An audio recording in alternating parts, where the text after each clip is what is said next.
দুই দলের player captain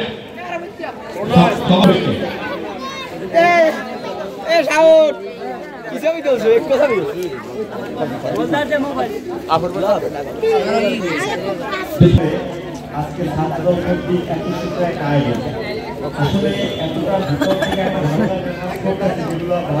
প্রকাশ করার মতো না যে দীর্ঘদিন পর এত সুন্দরভাবে একটা আয়োজন করা হচ্ছে। আমি বিশেষ করে জানাচ্ছি যে আয়োজক কমিটিদের শুধু এখানে যতটুকু করার দরকার ততটুকু করবো, এই বলে আমার বক্তব্য শেষ করবো। ধন্যবাদ মাসুদ মাজিকে। আমি আরো বিশেষ অতিথিদের আসন গ্রহণ করার জন্য অনুরোধ করছি।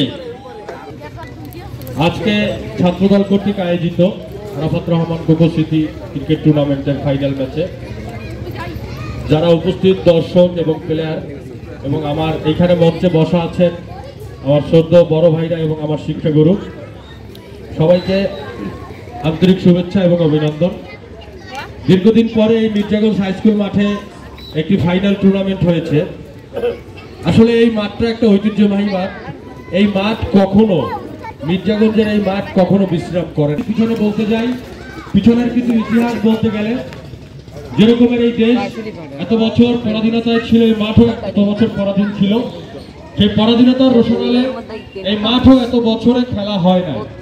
এই মাঠে যখন এই মাঠে এমন দলীয়করণ ছিল এই মাঠে, যেই ছেলের ব্যাকগ্রাউন্ডে যদি একটু কোনো আজকে বিএনপির ব্যাকগ্রাউন্ড পাওয়া যেত সেই ছেলে মাঠে খেলতে পারতো না। জানাই মির্জাগঞ্জ হাই স্কুলের দুইজন শিক্ষক স্কুল টিমে ছিল, তাদেরকে আন্তরিক ধন্যবাদ জানাই।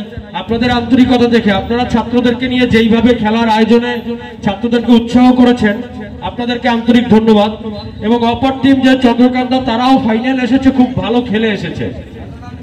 খেলার নিয়ম একদল জিতবে একদল হারবে, এটাই স্বাভাবিক।